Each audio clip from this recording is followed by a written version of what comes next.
ओम नमो भगवते वासुदेवाय नमः। सत्य सनातन धर्म यूट्यूब चैनल पर आप सभी का स्वागत है।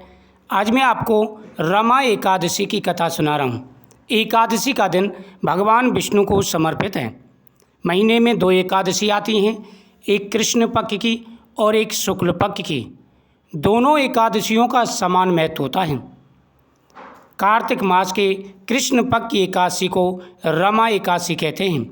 इस दिन भगवान की पूजा करने के बाद में व्रत का संकल्प करें और फिर कथा का श्रवण करें। एकादशी के दिन घर में चावल नहीं बनने चाहिए, तामसिक भोजन नहीं बनना चाहिए।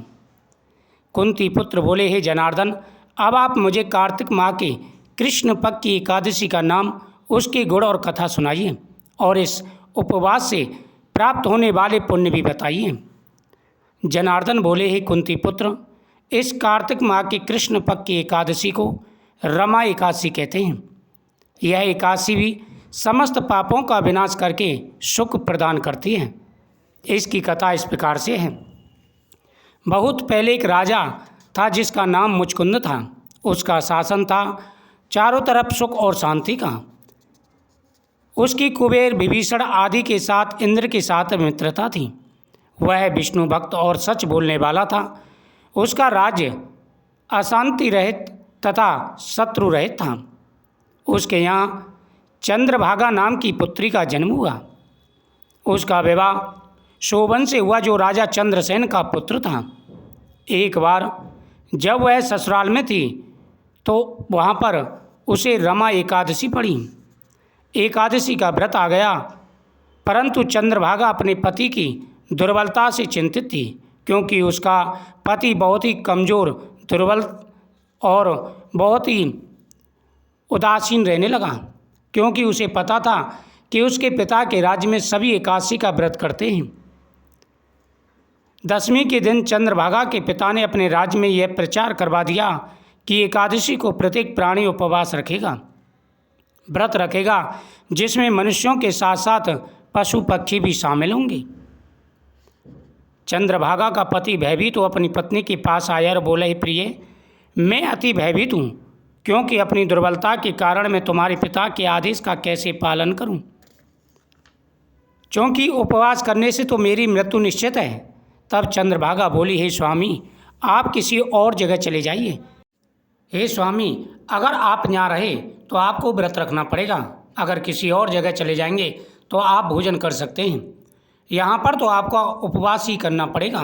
यह सुनकर दृढ़चित्त होकर शोभन बोला, प्रिय, अब तो मैं अवश्य ही उपवास करूँगा, परिणाम चाहे जो भी हो। ऐसा सोचकर उसने एकादशी का व्रत किया। वह क्षुधा प्यास से पीड़ित हो तड़पने लगा। सूर्यास्त पश्चात वह रात्रि भर भूखा प्यासा तड़पता रहा और अगले दिन सूर्योदय से पूर्वी वह इस संसार को छोड़कर के चला गया। राजा ने उसके मृत शरीर का अंतिम संस्कार भी करवा दिया, परंतु पति की आज्ञा अनुसार और पिता की आज्ञा अनुसार चंद्रभागा अपने पति के साथ सती नहीं हुई। वह अपने पिता के घर में ही रहने लगी। रमा एकादशी के प्रभाव से शोभन को मंदराचल पहाड़ पर धन संपदा से परिपूर्ण और निष्कंटक एक उत्तम नगर मिला। उसके महल में अति सुंदर स्वर्ण रत्न जड़ित खंभे थे। वहाँ पर वह स्वर्ण तथा मणियों के सिंहासन पर सुंदर वस्त्र तथा आभूषण से युक्त बैठा हुआ था। वस्त्र आभूषण से लदी अप्सराएं उसकी स्तुति कर रही थी। सिंहासन पर विराजमान शोभन दूसरा इंद्र प्रतीत हो रहा था। मुचकुंद नरेश के राज्य में रहने वाला सोम शर्मा ब्राह्मण जब तीर्थ यात्रा करता हुआ उस पर्वत पर पहुंचा तो उसने शोभन को वहाँ देखा। वह उसके पास गया। शोभन उसको देखकर सिंहासन से उठकर खड़ा हुआ और उसने सोम शर्मा से अपने ससुर और पत्नी चंद्रभागा की कुशल क्षेम पूछी। सोम शर्मा बोला, ही राजन, हम सब ठीक हैं, चंद्रभागा भी कुशल से हैं। अब तो आप अपना हाल बताइए। मुझे यह बहुत आश्चर्यजनक लग रहा है कि आपकी यह नगरी अति सुंदर है। ऐसी नगरी मैंने कभी नहीं देखी, पहले कभी भी मैंने इसे यहाँ पर नहीं देखा। आप यहाँ किस प्रकार पहुँचे? शोभन नरेश बोला, हे ब्राह्मण, यह सब कार्तिक माह के कृष्ण पक्ष की रमा एकादशी के व्रत से संभव हुआ है।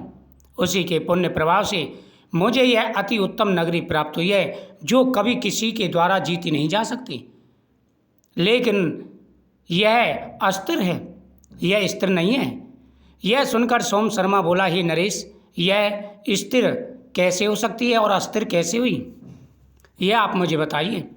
इस पर शोभन ने बताया कि उसने यह व्रत अनिश्चित किया था, यानी उसके मन में नहीं थी व्रत रखने की इच्छा रहे तो उसने व्रत किया था, उस कारण ये नगरी मुझे मिली।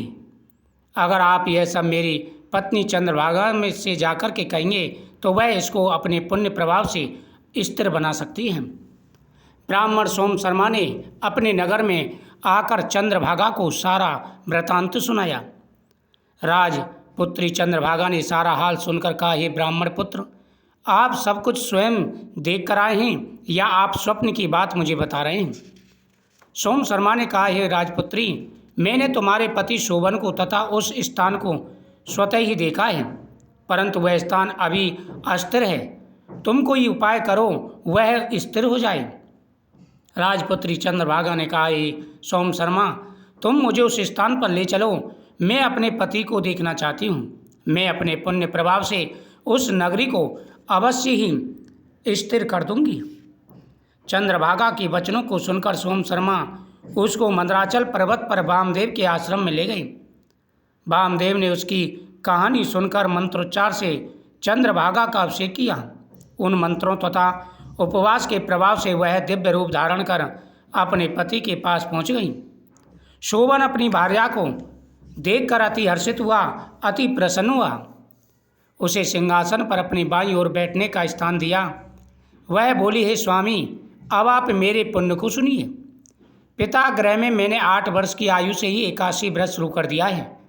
उस समय से ही मैं विधि पूर्वक एकादशी उपवास में लीन हूँ। अब मेरे उन उपवासों के पुण्य प्रभाव से यह नगरी स्थिर हो जाएगी तथा दिव्य कर्मों से महाप्रलय तक स्थिर बनी रहेगी। चंद्रभागा आभूषणों से अलंकृत हो और प्रसन्नता पूर्वक अपने पति के साथ उस नगरी में रहने लगी। शोभन भी अति आनंदित हो अपनी भार्या के साथ रहने लगा। हे राजन, मैंने तुम्हें रमा एकादशी के पुण्य प्रभाव और कथा कह दी। अतः जो प्राणी इस एकादशी का उपवास नियम अनुसार और विधि विधान से करते हैं, उनके ब्रह्म हत्या जैसे जघन्य पाप भी जलकर नष्ट हो जाते हैं। अतः रमा एकादशी का पठन और श्रवण करने वाले मरने के बाद वैकुंठ लोक को जाते हैं। सभी को पूरी श्रद्धा भाव से एकादशी का व्रत अवश्य करना चाहिए। जो भी एकादशी का व्रत पूरी श्रद्धा भाव से करते हैं उन्हें वैकुंठ की प्राप्ति होती है, भगवान केशव प्रसन्न होते हैं। ओम नमो भगवते वासुदेवाय नमः।